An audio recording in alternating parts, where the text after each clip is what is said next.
Hey everybody, Sean here with DTF Tech Talk, owner of Hometown Hype Custom Apparel in Franklin, Pennsylvania.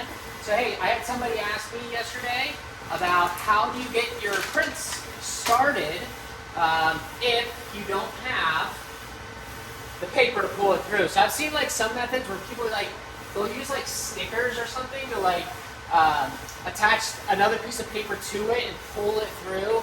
I don't really think that's necessary. So I will show you guys the method that I use. So you just start with a piece of paper cut like this at the top, right? You should just have like enough room at the top, a few inches plus a nozzle check. And sorry, I just want to make sure I'm actually recording. Start printing. Just start printing just like this. Just keep an eye on your paper. When you set your paper up like this and you start printing from nothing and nothing's pulling it through, it can have like a slight tendency to like wander. My paper always likes to move this way a little bit. So like keep an eye on your margins, right? So, you know, there's a little ruler here where you can determine how far over the paper is, and that's where you set your margins. So just make sure your paper's not wandering, okay? Additionally, all we gotta do, we gotta wait a second, so we gotta wait for it to get to the bottom, then I'll show you guys what I do.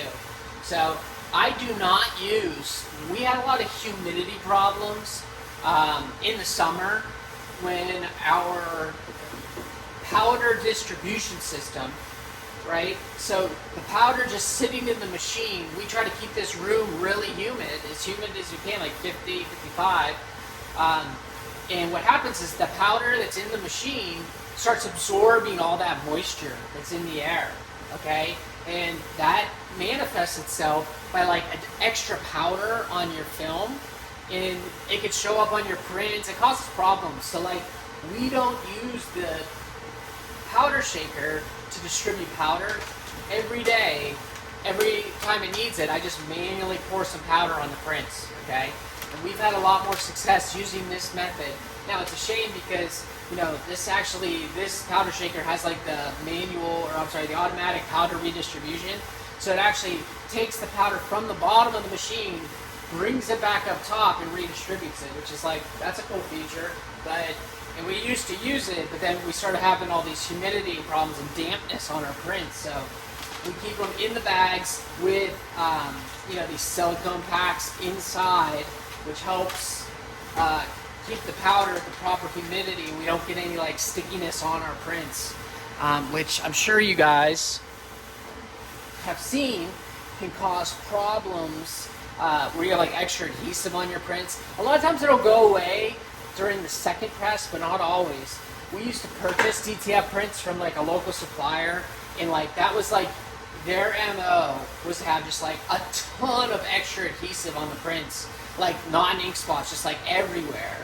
And like we would ruin shirts all the time because there's just so much extra adhesive on the film. I assume because they weren't taking precautions to make sure it wasn't absorbing moisture. They're fine people. They generally just had zero intellectual curiosity about like making really good prints, which is like what I was always interested in, right? I'm interested in like, how do I produce the best quality prints? Like, how do I get my prints 5% better, right? I get what the kids call, they say like, that's meta, is that what they say? Anyway, I try to get meta with my DTF prints, and you should too, right? That's why you're watching this video. You're interested, you're curious, you want to be good at this. I want to be good at this. And I think I'm decent. I'm decent, so. Like I said, we're just waiting for the paper to get to the bottom. We really don't have to do anything until the paper gets all the way down. I guess we have to make sure that it's guiding down properly. I really don't have any issues with that ever. Sometimes when the paper, I have like a little gap here between my printer and my powder shaker. Every once in a while, the paper will want to like fall down this gap. I just gently glide it back up. When you do that, make sure if you have to glide it back up, don't do it when the printer's moving side to side. Like wait, either pause it or wait until it swings over. Hurry up and do it, right? So you don't want to lift the paper up so that it strikes the bottom of the printer head. That's not good. I've heard it can mess up your printer heads. I've really never had many problems with print head strikes, knock on wood. But I hear people talk about that all the time. And it sounds like, from what I understand, it could actually ruin your print heads, from what I understand. And I just it's never really happened to us. So I think there could you can build gunk up on the bottom of your print heads, in the bottom of like the print head holder. I'm not sure what you call that place. We clean our print heads, and we clean our printer quite a bit. When the wiper blade goes across, when you're running the clean cycle and the wiper blade goes across, it does push ink to one side. You just have to, during your daily maintenance, just get under there and wipe it with a swab or a paper towel or something. Don't touch the nozzles. It's beyond the nozzles, but there can be some buildup here. So here, I'll kind of point you guys down.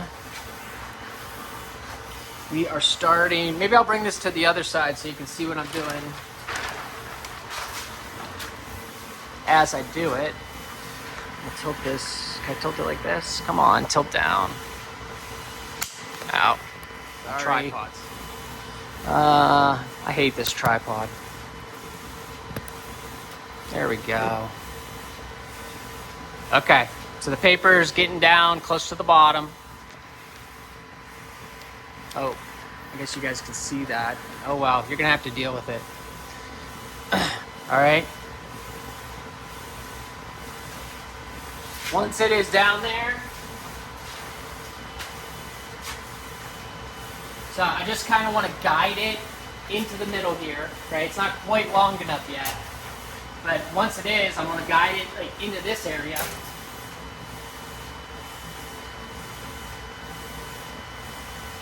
And I'm just going to turn it over around the guides. Once it just gets a little bit longer, I know it's just a waiting game. There's nothing difficult about this. But like I said, I see people, it seems difficult to have to tape together the paper to pull it through. That seems a lot harder than this. Or someone said you use magnets. I don't even know how you would do that. It sounds cool. Maybe I'll check that out. But like I said, I've had no problems with this process. So, all right. So I'm gonna grab the end of the paper, stick it down through here. Okay. It's almost long enough for me to do it. And I'm going to make sure I have my powder close at hand, because I'm going to pour some of this on there in a second too. So I just put it over the guide system and make sure this side goes down, right, around the rail, and then around the rail, right. I just hold it with my left hand. With my right hand, I grab the powder. Just kind of sprinkle some on there. I'm pretty liberal about how much powder I use. Okay, and then now you kind of got to wait here for a second hunched over. All right, but I have access right here to all my controls. So I'm going to switch. It's in manual mode right now. I'm going to switch it to auto. Okay. What the auto mode does is that when this piece down here is raised up high enough, it'll stop the belt. Okay. When it's on manual, the belt will pull no matter what. Okay, that's the mechanism it uses. So I'm just kind of holding it here loosely until I have enough slack to get the paper up to the belt. All right. I just want to make sure the powder's evenly distributed. It's hitting all parts of the ink that I need it to. If it's not, I can move it over with my hand a little bit. I can shake a little more powder on. All those are acceptable. It's going to get really loud here once we get to the top because I'm going to turn the vacuum system on. So you see these holes here? I'm pretty sure this is pretty standard on all powder shakers. This is a vacuum system. So once the paper gets up to this point, okay, a vacuum system will hold the paper against the belt. Alright, so now I got it up to this, it's this high. Now I can kind of chillax because this kind of supports the paper a little bit, so I don't have to worry as much. I'll just pull a little bit more slack through, like that. And actually, I can actually at this point just hold my hand down. And as this section, the guides, move downward with the additional slack on the paper, the belt will pull it through and kind of manage it from here. Once the paper gets all the way across the last dot, See, just did it by itself. Once the paper gets all the way across the last dot, I'll turn the vacuum on and it'll hold it down. If it's not fully across the dots, don't trust it, okay? It needs to be, it's like a vacuum cleaner. It needs like the whole amount, the whole piece of paper to be sucking to work properly. Okay, here we go. I'm gonna turn on the suction, okay, which is right here, belt suction on. And then I can let go. I'm letting go, we're good.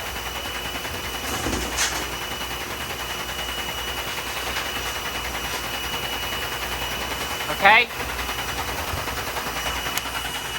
Now, all I have to do, I do need to pay attention, okay? Because, why did I do that? There we go. I want to make sure by the time that the paper gets to here, that it's properly guiding underneath this gap. This gap's like only a quarter, an eighth of an inch wide, and the paper can get stuck underneath there. If it gets stuck underneath there, that's not good. It's gonna push the paper backward, and it can even flip over, and it'll ruin all those prints. Okay, those prints are hot, really hot. So you don't want to let that flip over. I guess I'll show you guys the rest of it since we've been with me this long. I'm just checking on the prints, right? Doing a spot check for my alignments. Are all my chokes good, right? Am I seeing CMYK ink poke out of all four sides, right? These are the things you should be spot checking when you're looking at your prints. And yes, I am. This is on a choke. Oh, this is actually a 3 choke. I turned this down because the lines are pretty fine. Typically, I work at a 6 choke. For normal designs that are like chunky, I guess you would call them chunky. But if there's really fine lines, I'll make a bespoke choke, and turn it down to make sure it gets enough ink. To be completely honest, I'm not even sure it was necessary. These are actually pretty thick at the end of the day. In my head, I was thinking they were really thin, but they're not. They're pretty chunky. All right, I know it's not time yet. I'm just gonna look in there, just make sure the paper's not getting stuck up there. I know, sorry, I feel bad. Like, you guys could probably fast forward this video quite a bit to the points that matter. But I figured you'd want to see the whole process. Okay? My fans are on right now, but typically I would like turn my fans on only at this point, right? And you can do that on my system right here.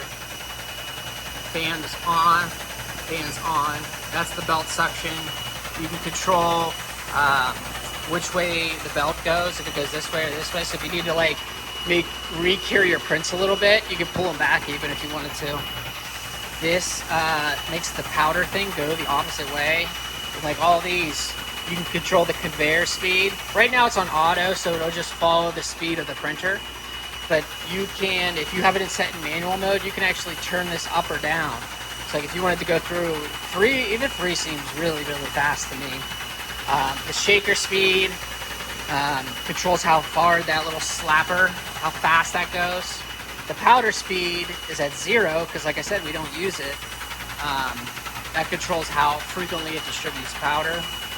Temperature is this temperature, and then this temperature is this temperature on this piece here, which is the preheat. All right, let's see. Still not there yet. We still got about 6 inches maybe. My file's almost done. I actually have another file. So I was like all done printing for the day. And my wife was like, I misspelled one of the names on this. This is for like a swim team. I misspelled one of the names. It's missing an S. So I need you to reprint all of these. It's like, oh. And like we could have just reprinted one name and like done a little surgery to get it out. And we've done that in the past. But she didn't like the format anyway. Okay. I can see the paper's going to glide through no problem. Like I said, sometimes the paper, these ends will curl, okay? The end will curl like this, right? And then it'll get trapped on the inside lip of there, and you need to guide it out. watch out for that. That'll really mess you up. It'll mess up all the prints that are in there.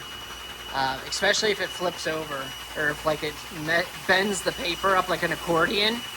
That really sucks, because the prints are so hot, they're almost like in a liquid state. So like any bending or anything really messes them up at that point. All right, do another spot check. Okay, good. We got CMYK on all 4 sides. The white ink looks thick. It looks good. I'm not seeing any banding, right? Check my powder. Powder looks good. This side's starting to get a little light. Just add the powder back. If you guys haven't seen my video how I cut the paper, I have one. It's called like how to not waste 15 feet of paper or something. Part of that process is I actually cut the paper and I retain the powder and I pour it back into the bag. So like, yeah, like a lot of powder spills out over the edge and stuff on either side, but it's not that much. Okay, so my fans are on. I think like technically you're supposed to put this behind these guides. I do not. I put it over top like that. And then there's these guides down here on the lower section. I do not use these guides either. It just seems like it's too much bending of the film. It's too much bending of the film. I don't do that. Seems like you could, like, I don't know, your prints are still kind of warm, and bending them that dramatically just doesn't seem like it'd be good. So I just wait until it gets down to the bottom, and I'll show you guys what I do at that point. There's a clue here. You see all this masking tape?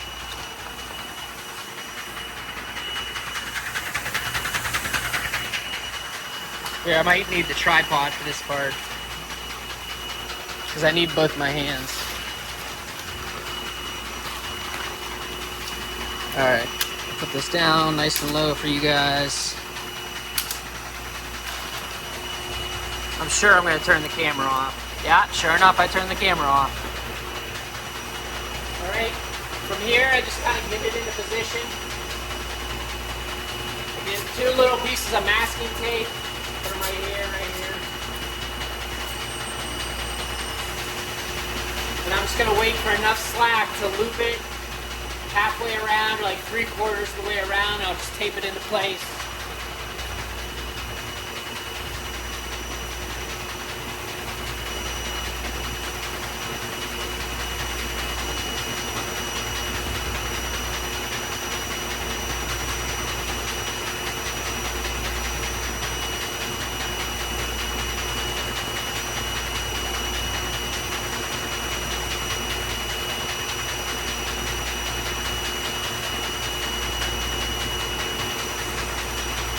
Sorry, I was having a minor problem over there.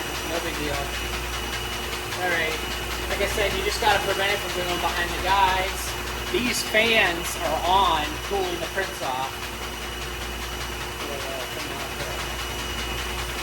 Not quite enough slack yet.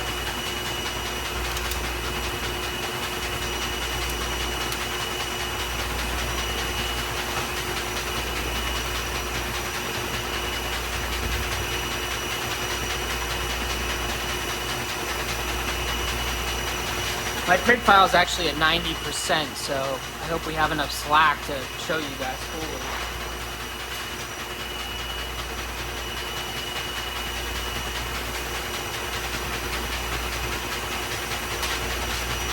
Okay, that should be good.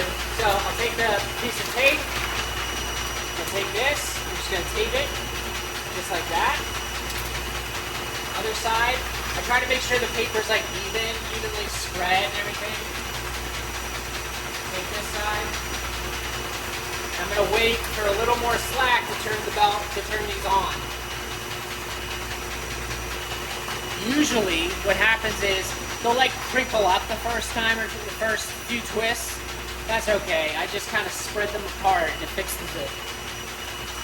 Oh, you can also put one of the rolls from the DTF film on here, and then you don't have to worry about that part.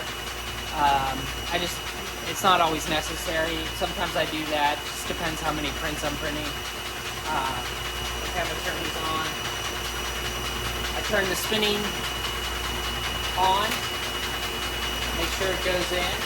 All right, at this point, I'm going to spread these out and push them away from each other.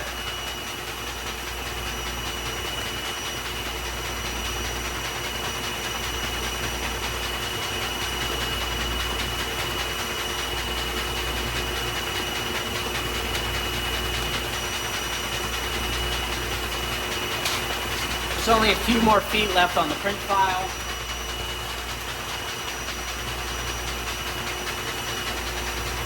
Like I said, I'll make this adjustment several times with my hands like this to make sure that they don't like crinkle up. They can like crinkle up because there's nothing supporting them in the middle except for the film.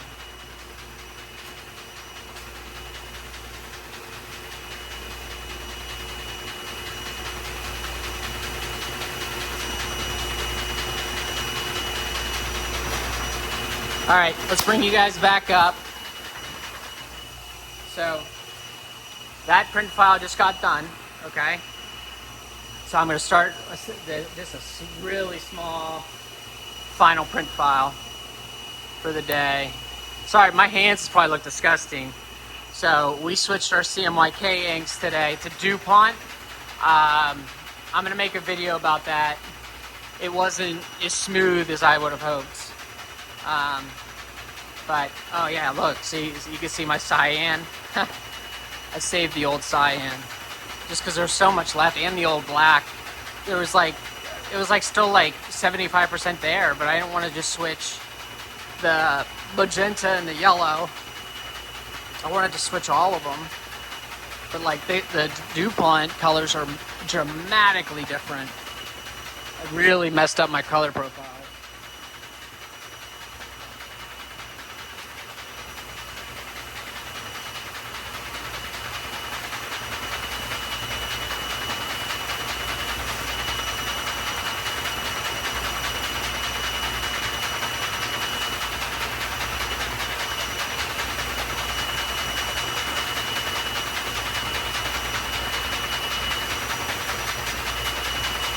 So you guys just saw me add capping solution to the white printhead. I recently started a process. I never run any cleaning cycles at all without capping solution in the white printhead. And since I started doing that, I've had significantly less white printhead problems.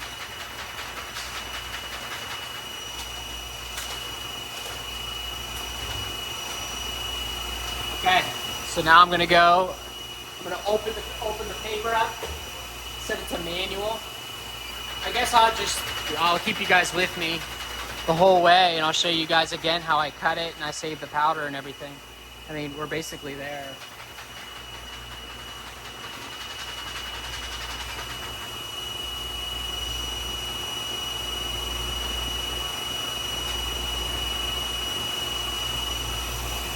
So it came out of the guides. Sometimes that happens. That happens because it's not evenly pooled between left and right. So I can see the right side needs to be pulled up a little bit. I've just fixed it. Now I'm unpausing it. So as long as it is evenly, if there's like a bunch of extra slack, like right here, there just was, like this is all like popped up. It's not flat against the belt. That's why that came off the guide, right? Like that. I just went back here. I pulled a little slack through this way with pulling like that. And then I reset it on the guide, and it's fine now.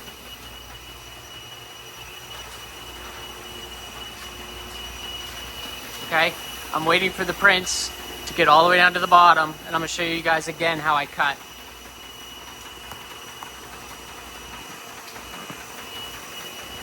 So, see the paper?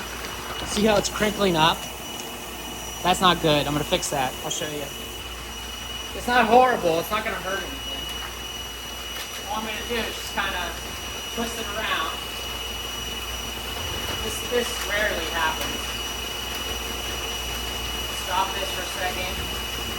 Just going to add a little more tape.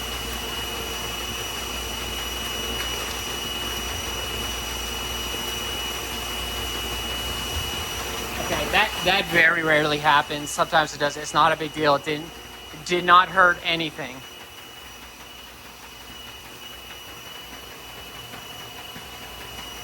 I think you guys will have a good view from there.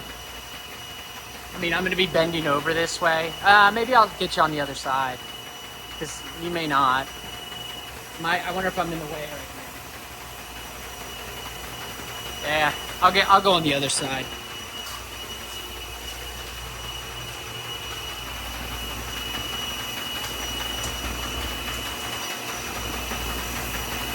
That might be better. Yeah, okay. So what you're gonna see me do, I have a razor blade right here, okay? I'm gonna let the print, this part right here that you see, it's gonna go and it's gonna come up on the other side. I'm gonna pause this, okay? I'm gonna push all the powder to the middle. I'm then gonna cut in a specific way, and I'll explain to you how I do it. And I'm going to pinch it together, save the powder, pour it in that bag, and then let the print continue forward. Okay? When I do this, you're not going to see it. It's going to be just off screen. I'm going to turn off the rollers down here. I'm going to turn this off so that stops twisting. All right, we're almost there. I'm going to swing this around so I can touch it from the other side.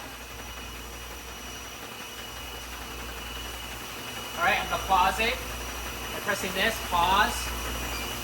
Okay, I'm going to push the powder into the middle like this. Push it to the middle.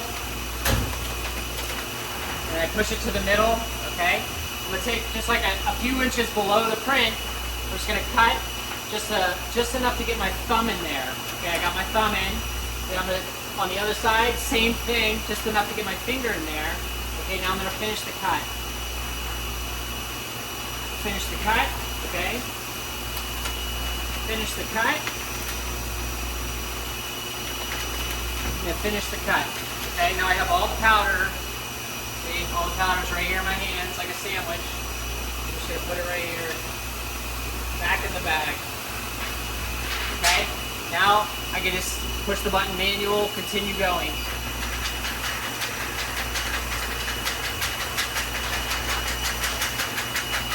Now, while this is making its way through, okay,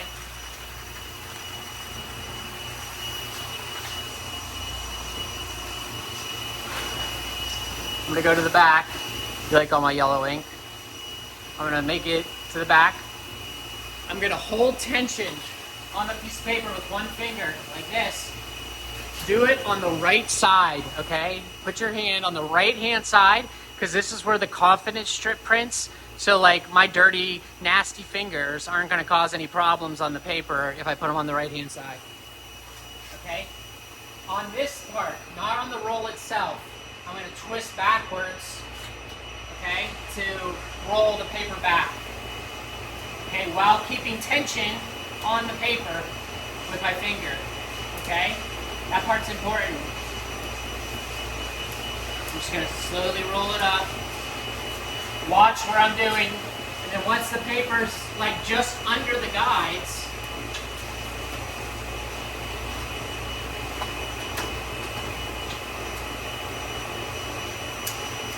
I'm going to stop. Okay, lock it down. Okay, now I have that much paper for a nozzle check in the morning. This will start having a lot of extra slack. I just want to manually push the button when it needs it. You can't leave that on because it'll suck the prints through really fast and they won't cure properly. Okay?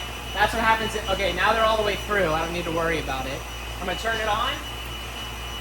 Well, no, they're not. I forgot I did these last ones.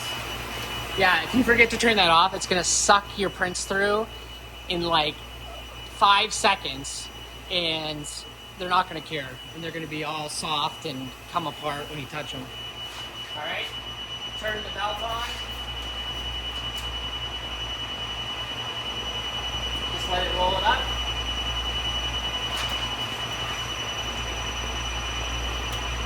Turn it off. Turn my powder shaker off. I'm done printing for the day. And then I just separate this. And bam, I got my prints right here. So anyway, that's how I do all of my paper handling. So now in preparation for not printing for the rest of the night and the rest of the day, all I'm going to do is run, remember I have capping solution in there right now. I'm just going to run one cleaning cycle, okay?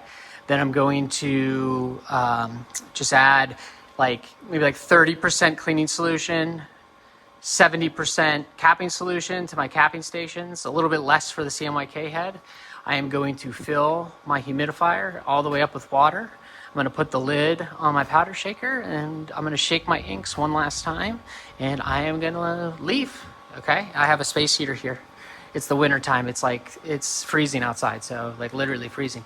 I think it's 28 degrees or something, so it's important to keep it warm in here, keep it humid when I'm not printing. But anyway, yeah, that's how I do my paper handling for my printer.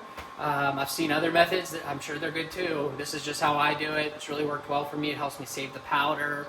I get to manage the humidity of the powder this way, so it really works well. I hope this is helpful to someone. I'm sorry it got so long. I really wasn't planning on that, but I figured why not show you how I cut it too. I mean, based off the percentage of the print file, how close it was to being done, it just made sense. So anyway, have a great day. Goodbye.